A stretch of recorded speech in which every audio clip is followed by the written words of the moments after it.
What if I told you that mastering small talk isn't about being an extrovert, but about knowing a few simple tricks? Imagine confidently walking into any room, starting natural conversations, and leaving a great impression. Wait, so you're saying I don't need to suddenly become a social butterfly overnight? Not at all. You just need the right techniques. Simple, practical, and fun ones that anyone can learn. Whew.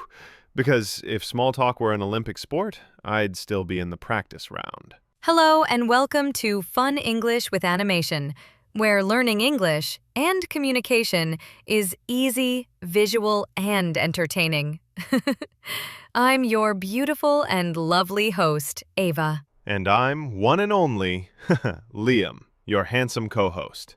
If you enjoy learning real-life English tips, don't forget to like, subscribe, and ring that bell for more episodes. Liam, you a copycat. Yes, don't be jealous, Ava. Today's topic is one everyone can use. Master small talk. Everyday conversation starters. Ready, Liam? Let's do it. So, Liam, let's start with the big question. Why does small talk even matter? Honestly, most people think small talk is just awkward filler. You know, something you survive before you can actually talk about something real. True, but small talk is actually the bridge to every meaningful connection. It's how friendships, jobs, and even great opportunities begin. Think about it. Every best friend once started as, "So, what do you do?" Or, "Nice weather today, right?" Exactly. Small talk helps you show warmth, confidence, and approachability. It's not about deep conversation. It's about opening the door. Right. Without it, you might never get to the real talk. And let's be honest, awkward silence can scare away great opportunities. I've lost count of how many of those I've had. By the end of this video, you'll know how to turn every moment into a smooth and natural conversation. Okay, Ava, time for the first big tip, the observe and comment technique. This one's easy. You simply use what's happening around you as a conversation starter. For example, that coffee smells amazing. What kind is it? Or, that's a cool jacket. Where did you get it? Or my go-to, that cookie looks dangerous. That works too. The goal is to show that you're paying attention and being friendly. You're not forcing a chat, you're inviting one. Right. You're showing interest without being too serious. That's what makes it natural. Exactly. And here's another great trick, the F.O.R.D method.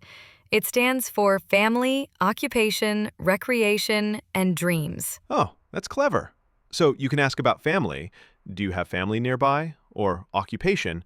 What kind of work do you do? Then add recreation, like hobbies. What do you do for fun? And finally, dreams. Ask something inspiring like, if you could learn any new skill, what would it be? I like that. It makes the conversation personal, but still comfortable. And it gives you endless ways to keep talking. Exactly. Small talk made simple and human. Okay, confession time. I'm guilty of using "how are you" way too much. You and half the planet. It's the most common conversation starter, but also the most boring one. So what should we say instead? Try replacing it with, "What's new lately?" or "What's been keeping you busy?" These invite real answers instead of short ones. Nice. Or, what's been the highlight of your week? That one always gets people talking. Exactly. These are called open-ended questions. Questions that start with what, how, or when. They invite stories instead of yes-no answers. So instead of, "Did you enjoy your weekend?" you'd ask, "What did you do this weekend?" Perfect. That tiny change makes a huge difference. And here's another favorite, the opinion opener. Ooh, sounds fancy. It's not. Just ask for someone's opinion on something neutral, like, "What do you think about that new cafe?" Or, "How do you feel about working from home?" That's great. Everyone loves being asked what they think. It makes them feel valued. And it takes the pressure off you to carry the whole conversation. Win-win. Now that we know how to start conversations, let's talk about how to keep them going. The secret? Active listening. Right. It's not just waiting for your turn to talk. It's actually showing you're listening. Exactly. Two easy ways: mirroring and validation. Mirroring means repeating a small part of what someone said to show interest. Like if they say, "I just started painting," you say, "Painting? That sounds relaxing." And validation is when you acknowledge their feelings. Like, wow, that must have been exciting. Or, I can see why that was stressful. Perfect examples. It tells the other person, "I hear you, I get you," and that makes them feel comfortable. And what about switching topics without sounding random? Great question. Pick a keyword from their last sentence and build from there. For example, if they mention travel, you can say, "Oh, speaking of travel, do you prefer beaches or cities?" Smooth. That's a pro move right there. And if the chat needs to end, do it politely. It's been great talking to you. I'm going to grab a drink, but I hope we catch up again soon. That's classy. Exit like a pro. Small talk doesn't have to be long. It just has to feel good. So, Ava, now that we've learned all these techniques, it's time for a challenge, right? You know it. We want everyone watching to try one new small talk trick in the next 24 hours. You can do it anywhere. In line at a cafe, on the bus, at school, or even at the gym. Start small. Say hi. Ask one question. Notice something. It's all about practice. The more you do it, the easier it gets. And the best part?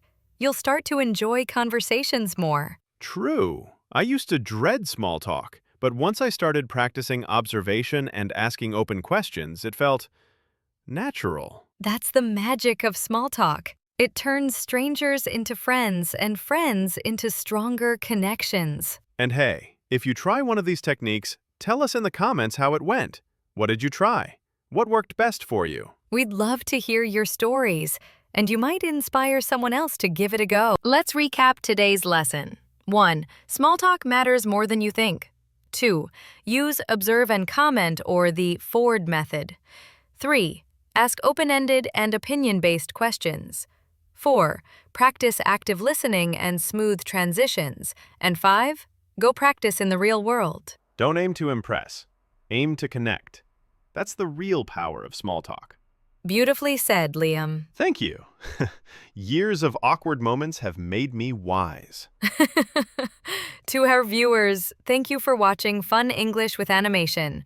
If you enjoyed today's lesson, don't forget to like, subscribe, and share it with a friend who wants to boost their confidence in English and conversation. Until next time, stay curious, stay kind, and keep practicing your English with fun. See you soon. Bye, my beautiful and lovely homies.